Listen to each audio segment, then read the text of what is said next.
Global financial management has a lot of risks involved, and there are some strategies that you can use to deal with it. Now, the syllabus doesn't actually do this; it doesn't actually split it into risk and strategies. They just have a whole list of things that you're just supposed to understand and be able to explain where each one goes. But what I've done is I've actually split it down into what the risk is for a business that trades internationally and what the strategy is to deal with that risk.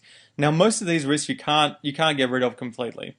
You can just try to kind of deal with the risk, partially. You can try to deal with it fully, but it can be very, very difficult and very, very expensive. So I've made a little table here so you can split the syllabus into these different sections. The first risk is, what if they don't pay for the goods that we sent? If you're exporting goods, what if we send something and they don't pay for it? What are you going to do? You're going to go over to China and just try to find the guy and kill him? What if they don't pay? Or what if they don't send us goods that we paid for? What if we paid for it and we're waiting weeks and weeks and it never comes? What are we going to do? So there are different methods of international payment. Now that yellow box, that's the syllabus there, right? That's all the syllabus says, methods of international payment. So there are different methods, different ways of paying that can make buying and selling a little bit safer when you're buying and selling internationally. So what are the strategies for dealing with this? Well, you need to try and choose the safest method. If you have a choice, sometimes you don't have a choice, but if you have a choice, you need to try and choose the safest possible method for paying, when you're buying goods overseas, or the opposite if you're sending goods overseas for getting paid. So the four things the syllabus has, and I've colored them in green so that you know that these are the methods of international payment: payment in advance, letter of credit, clean payment, and bill of exchange. So those are the four different ones. It doesn't matter, which order they go into. I can change the order. We'll change the order. But those are the things that the syllabus says are the different ways that you can pay for international products or get paid for products that you're selling internationally. The other big risk is that, what if international exchange rates, so that's the syllabus dot point, and or interest rates change? What if the exchange rate changes in your country or the country that you're trading with, or the interest rate changes in your country or the country where you've borrowed money from? What can you do to try and deal with that? Well, the strategies are spending money on hedging. Hedging is just a general term, and that hedging can involve buying things called derivatives, which I'm going to explain in a minute. So those are the risks and the strategies, and what you can do, while you're planning for a response. Say you get a Section 4 question, an essay question about global financial management. Well, you can, on your planning page, and I always, say that you should have a planning page on the first page. You just write plan at the top and then write all the different things that you want to write. You can just draw that table. You just go line, line, line, methods, write down all the methods, exchange rates, interest rates, and then hedging and derivatives. But you do need to memorize them, and it does make it easy if you understand them. So let's go through the methods of international payment first. And firstly, we've got payment in advance. This is where the seller doesn't ship, and when I say ship, it could mean send via plane or whatever. The seller doesn't ship or send the product until they get paid. And this is obviously good for the sellers because they wait until they get paid and then they send it. But it's obviously going to be bad for the buyers because they have to pay and then hope that the goods end up coming.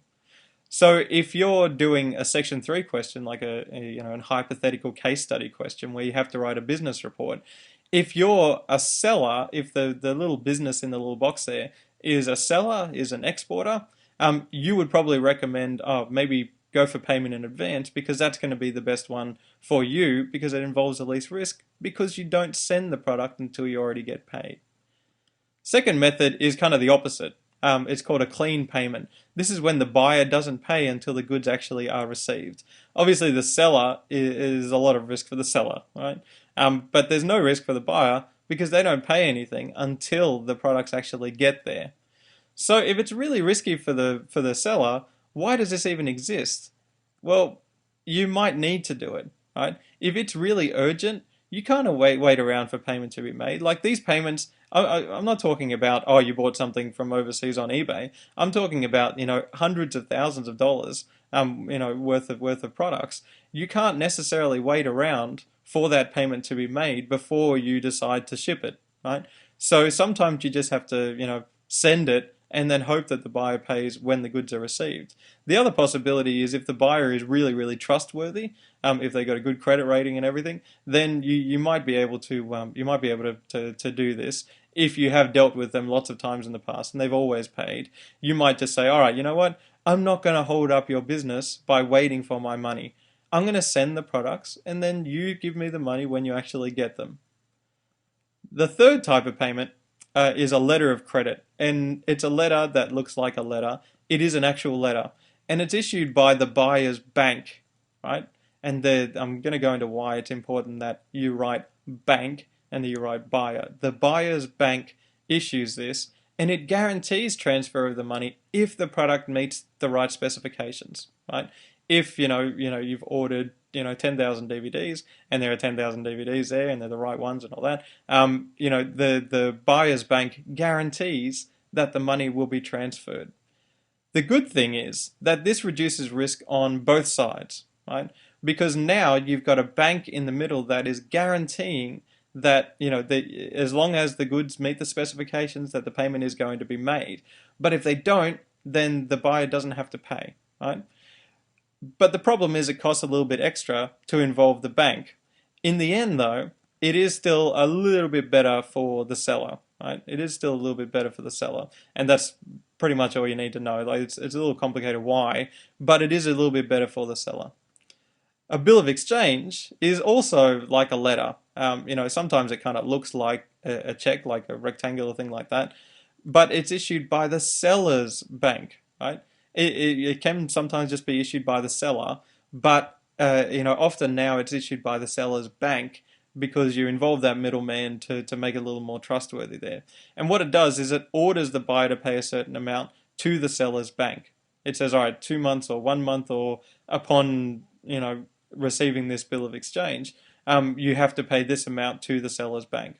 Now, involving that that middleman of the bank is going to make it a little bit safer. So it's going to reduce risk on both sides, but again, it's going to cost a little bit extra to involve the bank.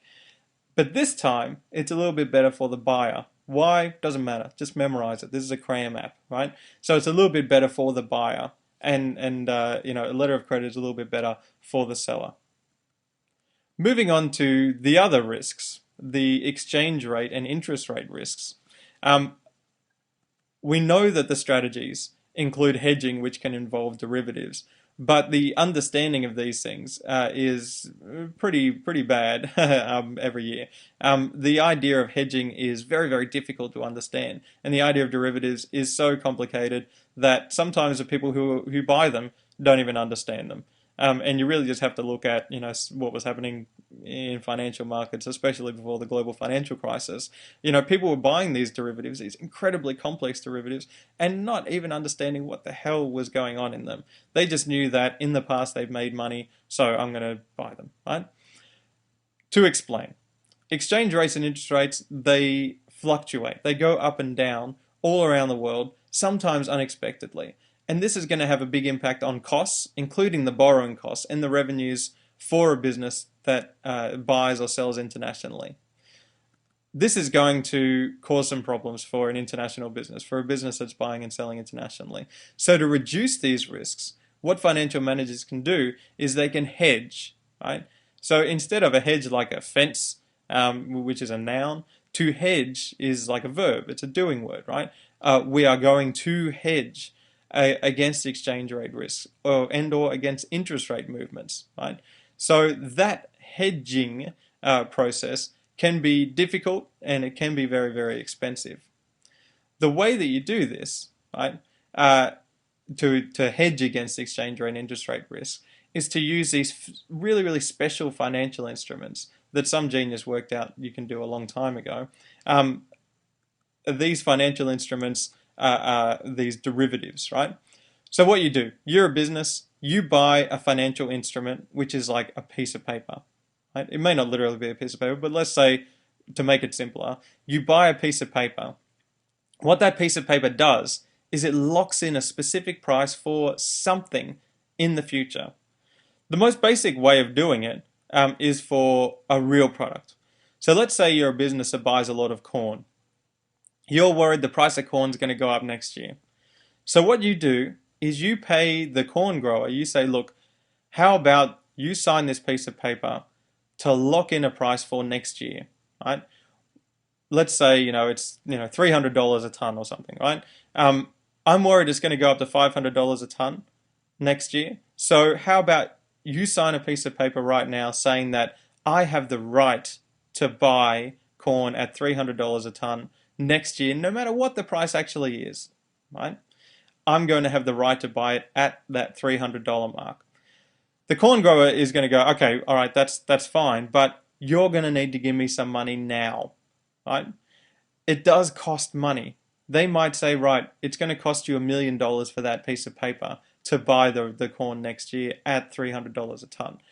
But for most businesses, it's actually better to have that certainty, to have that piece of paper in your pocket to say, you know what, if the price of corn goes up next year, we're still fine because we have an ironclad legal agreement that we can buy it at the lower price next year. We are going to be fine. And you can do this with like fuel, you can do this with all sorts of things. What you can also, what you can do it with, what you can do, with these derivatives, is you can lock in a price for just about anything, including interest rates and exchange rates. What you're doing is you're not buying things now. You're buying a right to buy a product, which might be foreign currency. That might be the product. It might be a loan, so money at a certain price, which is the interest rate. You're buying the right to pay for that at a certain price in the future. So for exchange rates, you can buy an exchange rate derivative. You can get a piece of paper that gives you the right to buy a certain amount of foreign currency in the future at a price you've agreed on now. So if you think that the Australian dollar is going to plummet over the next year, and you want to buy American dollars, next year you're going to have to buy American dollars, you can buy the right to buy $1 million US at 98 Australian, cents. You can buy that now and pay for it now. Usually what you're going to do is lose a bit of money, right? But you're only going to lose a bit of money. If that actually happens next year, if the worst case scenario actually happens next year, your whole business could have gone under. So it is worth buying that exchange rate derivative, right? And if you go through the financial reports of, I'd say just about any Australian company, any large Australian company, you'll actually see that they are spending millions and millions, sometimes hundreds of millions of dollars on these derivatives to hedge against risks that could, destroy the company if there's a drought or something like that next year. You can also do it with interest rate derivatives. That's a piece of paper that gives you the right to borrow a certain amount of money in the future at an interest rate you've agreed on now, right? So you are still buying a product. You're buying money. What's the price of money? The interest rate. So you're locking in an interest rate now. It's going to cost you a little bit more, but it's worth it, because what if next year you can't get it at that interest rate?